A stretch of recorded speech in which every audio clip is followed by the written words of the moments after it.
Good evening, everybody, and welcome to Star for Soldiers dinner to celebrate the soldier poet at Spencer House this evening. The soldier poet idea came about from a thank you poem I got from Karl Tearney after our Christmas party here this year in December. Karl wrote me the most incredibly moving poem. And it took me about 2 months to get round to ringing him or writing to him, because it was one of those things that you knew you had to take such trouble with, and it was going to be hard to really thank him.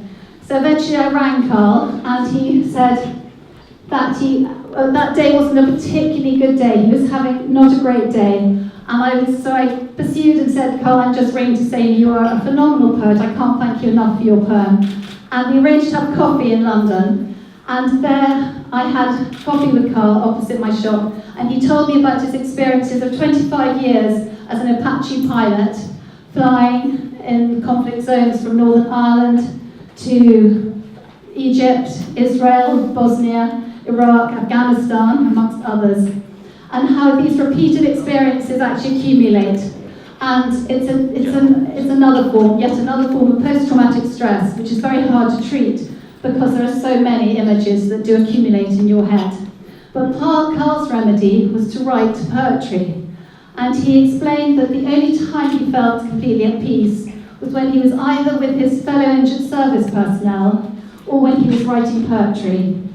Since that day, Karl has sent me a poem, and I asked him to. Every single day on my phone pops up, the highlight of my day is a poem from Karl. And they range from sunshine to showers. And then one day up popped Emily the Spider, quite out of context with Karl's other poems. And I thought, well, I rang Karl and I said, have you got any more of those sort of children's type poems? And he said, I've got a few. Bing, bing, bing, bing.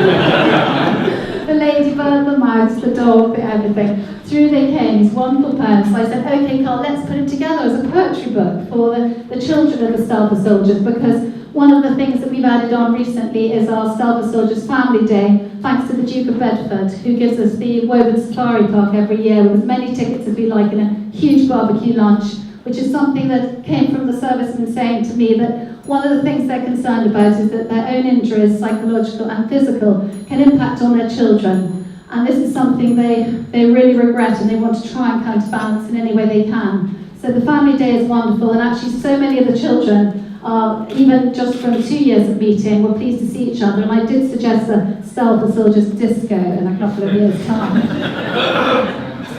So we now have done Karl's poetry book for children, his title, A Wonderful Book of Poetry for Wonderful Little People. And we're actually selling, Karl put it on Facebook a couple of days ago, and it's gone a storm. It's going incredibly well. It'll just be the beginning. But I've also since then, I said to Karl, well, if it's such a remedy to you, why don't you put out an email to everybody and see if anybody else is writing poetry, or if other people want to write poetry, you can encourage them to write poetry for their own management and for their own pleasure.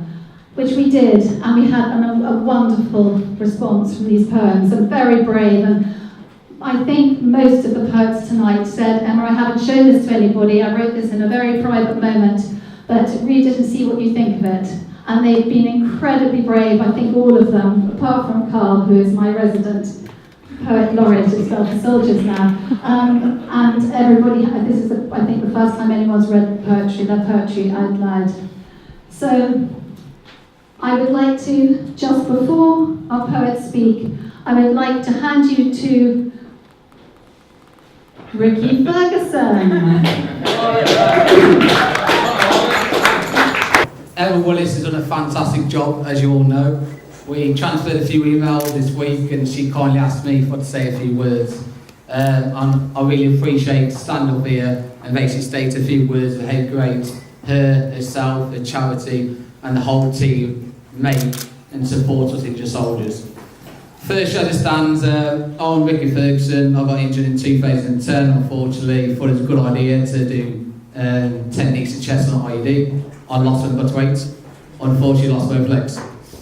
Thankfully, when you're in hospital, injured, don't know where you are, where your mindset is, etc., etc., Emma Willis and a team rocked up. There's Emma Willis and just a daughter. all I got told was, guys, go and get a measure up for a shirt. And that, what? My shirt cost me 30 quid, like. And they're like, no, seriously, go and get a measure up for a shirt. So we went across, met Emma Willis and her daughter. Lovely, lovely people. This is several years ago, probably going back, don't quote me, it's in 2011. And they measured you up. They said, what shirt do you want? What size, shirt, colour, fabric, the lot. To me, I just wanted a shirt. But you know what, like, it sounded mad then. I just wanted a shirt that fitted me. Fantastic. I'm a short arse, short arms, short body, everything's too baggy. But by having a tailored shirt from Emma Willis and the team was absolutely fantastic. I'm not going to lie, I used to live in it. I didn't wash it. But all we knew then was it was a tailored shirt, and I took my hands off. And then we didn't realise in years and years down the line that there'll be X amount of people in London that supported the charity. The whole team was set up to Star for Soldiers, which is absolutely fantastic. There's X amount of designer brands getting involved, throwing these evenings going on. There's annual dues every year, and you all get to meet up. And it sounds mad. First injured guys, yes, I had my shirts years ago, and I keep getting new shirts, which is absolutely fantastic. But little things like this tonight. Tonight, I'm going to see some old faces I haven't seen for 2-3 years. We're military, we've got discharge, we're out, it's finished. But I've just seen some ugly guys looking at me right now. It's like a little mini reunion, and everything she does and everything she carries on doing is absolutely fantastic. Tonight is just a little starter. We've also got in December a big, obviously, annual do that she does every single year. You meet with the individuals. There'll be more sponsors, there'll be more donations, shirts, ties, etc. And basically, I just want to say thank you very much for everybody attending today. Thank you very much to Emma Willis, the whole team, and the whole background that nobody sees, that does all the hard work in the offices, making the shirts, all the support, the money, and etc. Because as it stands, you all know Emma in the shop, but you don't see behind the stands. So if everybody could please raise the applause for these guys.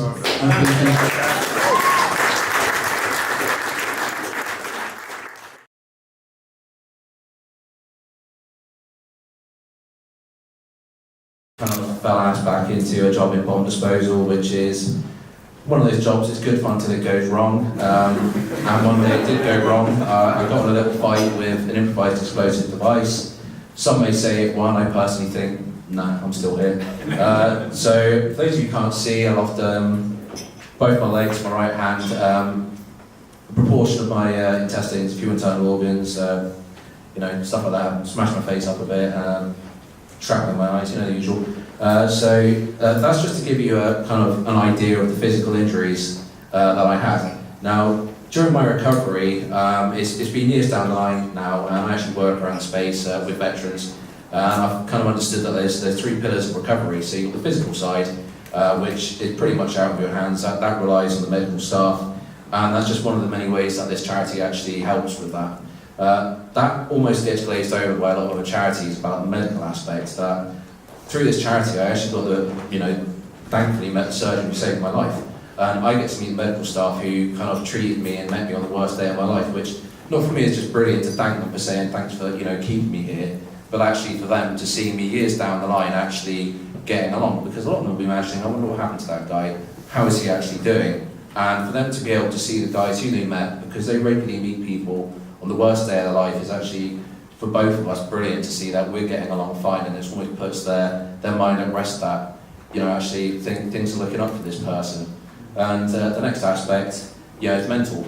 And that is one thing that, where Emma's charity massively comes into this. Now, as Ricky was saying about getting a shirt, now you look at it at the most basic level of the charity, getting a shirt, it's a great thing, but it does so much more than that. Essentially, everyone in the forces has to have a degree of confidence, and a soldier without confidence is like a car without fuel. It drives us to do everything, and a lot of that confidence comes from image. And post-injury, you always try and recover what you've lost. Now, whether that be your limbs, your mentality, your drive, and your job, all of those things you try to recover. And confidence really gets hit. Now, I actually used to be a very confident person. I would regularly talk at big MOD events, talking to people who significantly outrank me about equipment that they really don't care about, and I already told them about 6 months before ago. And that was no issue. I was doing that from age 18. And post-injury, in Anhedonia, I was very recluse and very introvert. People wouldn't even know who I was. I'll keep to myself, I'll go to my sessions, and people just didn't know me. And that kind of festers, and that's a lot of that's down to a soldier's mentality of the fact that you're driven by adversity, and the harder it gets, the more driven you are. And regardless of how difficult it may be, you just keep going. So that mentality is essential for soldiering. Say you're on a patrol, carrying a lot of kit, and you're struggling, you can't put your hand up and say, do you know what, boss, I'm struggling. Can someone carry this weight for me? Because you know that someone else may go man down and you need that extra to do that.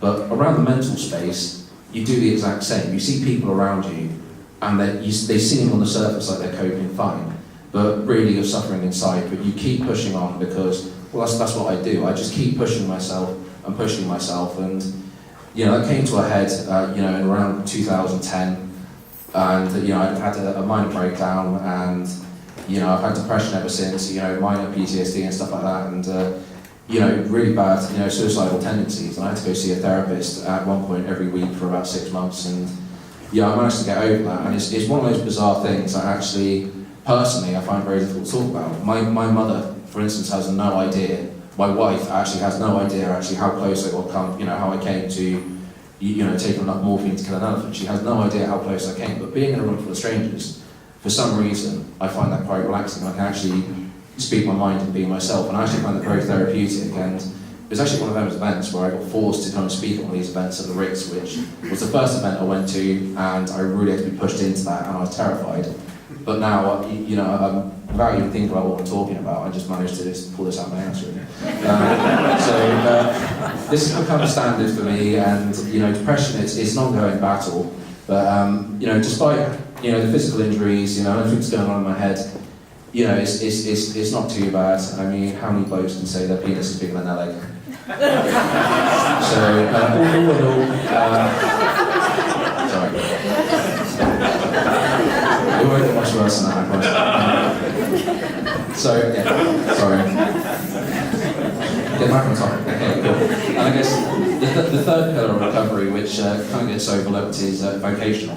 So guys post-injury, essentially, they've lost their job.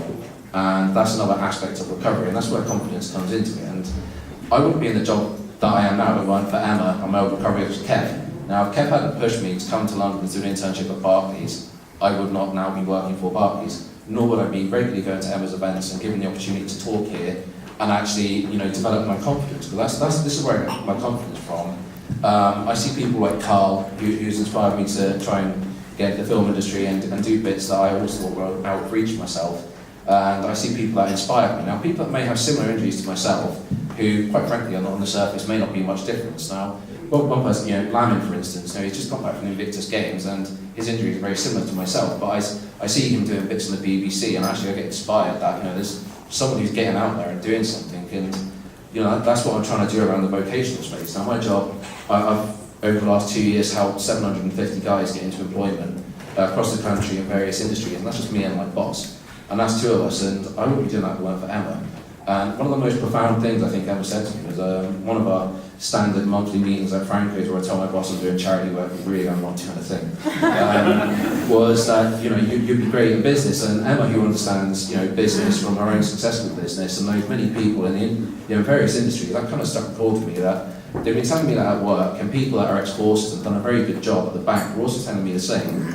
And actually, I've got an opportunity to do that and actually to give back. And I'm actually, despite the fact that my head's a bit of a mess sometimes, I'm actually, you know, not too bad. And these events actually keep me grounded. And I love coming to these things and meeting people and seeing people like I've not seen for years. And at the same time, if they're not in a good space themselves, they see myself as just, you know, sat here and talking about it. Hopefully they'll open up and they'll start to, you know, improve themselves. And, you know, it's a brilliant charity. And, you know, there's many charities out there that do all sorts of stuff, but this is the only one I've come across that really, you know, struck a chord with me around the confidence piece. Now, around the clothing side as well, it's brilliant. You know, a lot of them was a boss, and you know, the soldiering mentality of, you know, you look the part, you play the part.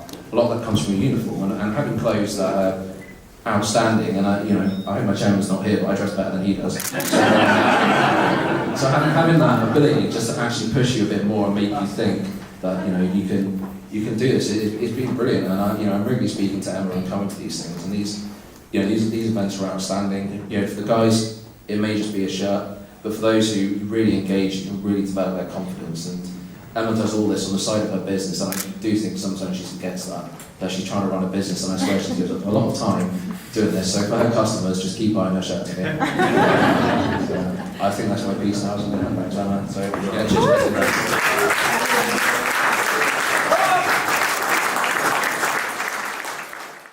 And our first poem will be read by Harrison.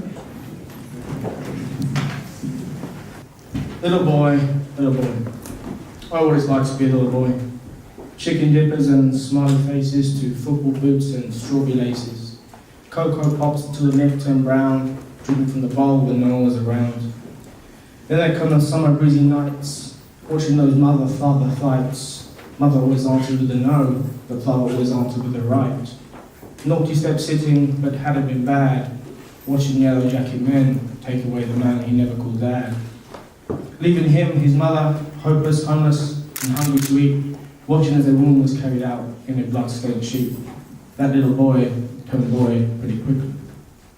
Now that little boy would much rather be scaling the walls, playing conkers with the boys from school, racing Ben, Paul, John and Jackson, anything to be a man of action, or perhaps an action man. Ingrained in memory is probably where the fetish began. The curve-shaped design of their toy-like figure would fine wine define this boy's life picture. And now he's developed and grown. A young boy, or some would say an adolescent teen, following the saying that one must live out their dreams, left to open doors, keys that weren't quite right. He was there to face real life.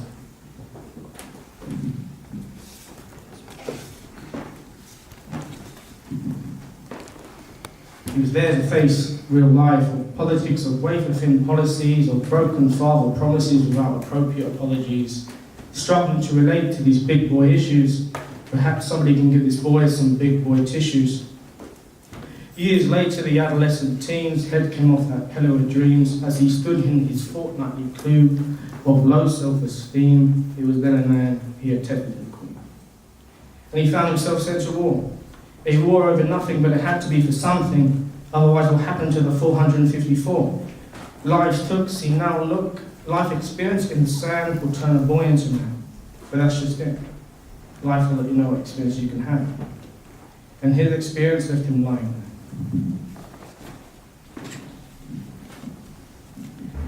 there. A glare of sandy smoke left him blinded there, unable to hear a sound. He was death-defying there. There was a tear down his face, but inside he was crying there. In his mind, he felt like he was dying there. Refusing to let go of life's hand, he never gave up trying there to pull himself away, so he could see another day. In that moment, it was win or lose, bombarded with the possibility of being another statistic on the news. He would think back to those mixed jazz blues and the simply read tunes he would sing with his mother. It was enough to make him feel brand new. And that was when he brought himself to safety. Brought it to a man, mistaken. But now he's developed and grown, walking through the streets of life, trying to make it out there on his own, soul-searching and searching his soul for opportunities for him are unknown. But he knows there is no glory in a silver spoon story. And he finds himself, at the age of 26, in a boardroom of a newly refurbished office suite, staring out the window while others around him speak. But for him, his mind travels elsewhere. He thinks back to the journey from the little boy to now a young man, and how his humble story began. How he changed that day and the old boy died. Someday this new boy doesn't really feel alive. He's in the presence, but he's not really living. But for this 26-year-old boy, this is just the beginning. Thank you.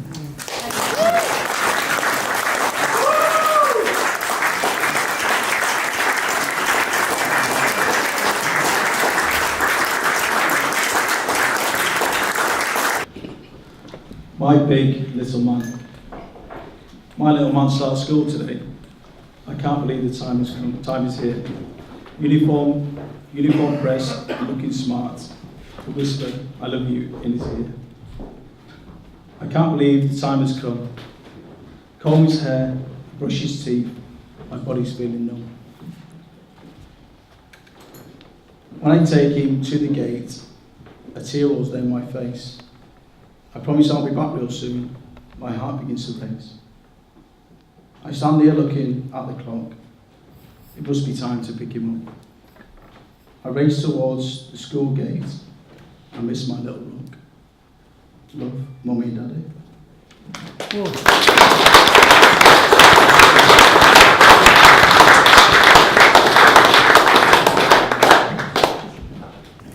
Tesco. I stand in silence, I stand in fear. I cannot see, I cannot hear. I'm not in battle, I'm not at war. I'm simply stood on the shopping floor. The people rushing from here to there, they cannot see me and do not care. For I'm different, for I'm part dead. You cannot see what's in my head. I wake, I shake, I wonder why, and now it's coming, and now I cry. I simply popped in for some bread, but something's happened inside my head. So please, you people, do not stare, just pass me by till I'm aware. I need my time, I need my space. I can't be normal, I've lost that race. Now don't be sorry, it's not your fear. I can be normal, but not in here. I guess it's time to shop online, my friends say try it, you'll be fine. But that won't help, it just delays the need to conquer and have good days. So off to Tesco, I must go. Please let's have quiet, I do hope so.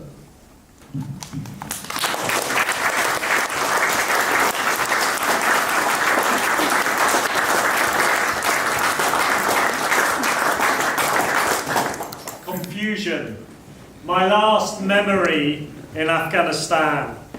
Scorched throat, bereft stomach, clammy hands, watching a war horse in the sky carrying away the worst of loads, my dead and injured soldiers.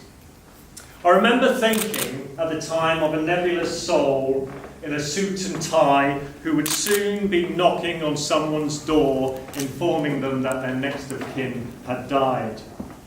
The first tragedy for my company, but how shall I tell them?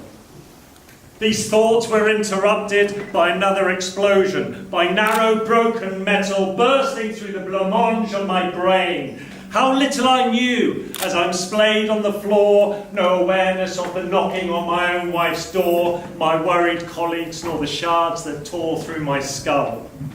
Thankfully, I have no memory of the friction and pain my family suffered, nor my own affliction. For that, you will have to ask my bedside companions. I'm told, upon waking, I tried to escape, captured and trapped by the Taliban's chains of catheters and cannulas and oxygen masks and tubes, dispersing fear into my senses. Days of explanation reduced my tears, but bewilderment remained. I became aware something was wrong a few weeks later.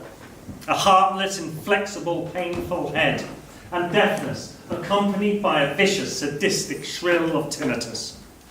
A few visitors, but only slight comprehension. But how were my soldiers? I missed them, and I cried for their safety. From an Afghan conflict to my own dysfunctional wrong, from an Afghan conflict to my own internal one. Two sides to a dysfunctional brain, and never the twain shall they meet. Exhaustion, imbalance, and confusing thoughts, delivered and improvised by an explosive talk, angered at the disruption to my work, like my brain, ripped apart from those who I loved, but to the welcome fold of those I loved much more.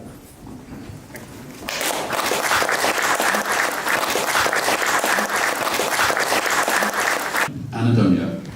I often sit and dream of days, those days some time ago. I so enjoyed my happiness, but thing I now not know. I do not feel pleasure, my feelings are of pain. So many people want to help, I can't replace my brain. So I am forced to live a lie, to smile with folk like you, and then you'll think that I'm okay, just like the Karl you knew. But I'm so tired of all of this, I hate this dreaded mask. So if you want me as I was, it's just too much to ask. I'm off into the wilderness, now banished from mankind. I cannot share this loneliness, nor pretense in my mind. I'll still be on my little phone so you can message me. I don't think that you'll understand. I am not the man you see.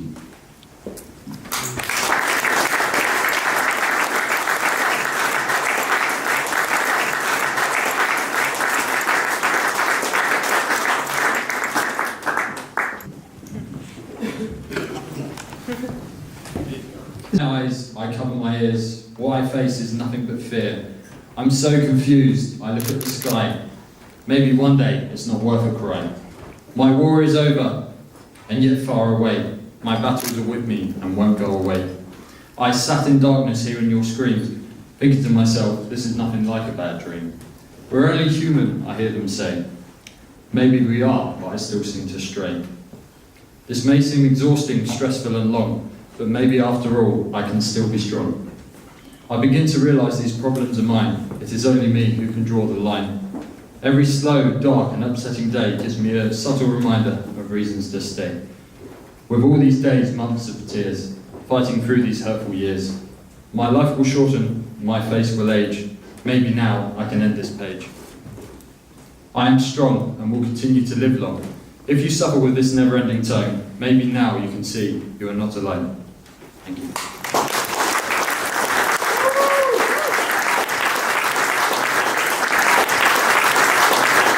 My mate Karl. Upon looking at my mate Karl, he's a dominating man, is he? With a bright blessed snarl, not the quietest man you'll see. Upon looking at my friend Karl, with a beard of shock white, an intellect with a sincere growl, with fierce abandon to the fight. Upon looking at my mucker Karl, his shadow is singular, with no ego. His mind sharp and obtuse with a snarl, looking for things to throw. Upon looking at my comrade Karl, his idioms and manner sincere, his heart golden and ready to unfurl, lies beneath an exterior masked with fear. Upon looking at my buddy Karl, his bearing military and free, he would say his war is mental, his eyes like the surface of a pearl. Upon looking at my Karl, is a person honest and full of integrity. I would have no one else in my hell of war and peace in the city. Upon hearing my friend Karl, the words of wisdom he, suspended from the cab with a swirl, beside him safe I'll always be. Upon seeing the veteran Karl.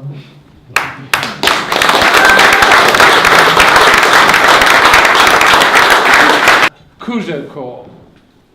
Blindly they rose over the parapet, ground crackling like ginger snaps, whistles piping, white light guiding this magus star, exposing their frailty to God and the sons of Charlemagne. In slumber on the rise, snuggled in cotton wool, the copse awoke, spluttering its Maxim's mantra. Willkommen und auf Wiedersehen. Their shillings earned and their toll paid. The pals hurtled through the gates of hell to be licked and smeared by the tongues of Beelzebub. Stars stare at the swiftness of death. 100 gone before the break of dawn, fallen from the shoulders of Atlas. In the firmament, the hunter weeps. On this muddied bed of nails, Detroiters wail for the womb from whence they came. How the choir sings this sad lament. Incubus, its master. With ground incarnadine, a pall of yellow hovers the choking canvas, laying waste to those who will not die. The artist stands incognitant as pigs gorge the fallen truffles, that this tapestry, a moment of reflection, of Gouzeacourt, where, mute but not forgot, are dead men risen. And it's written by Beynon in the Welsh Guards.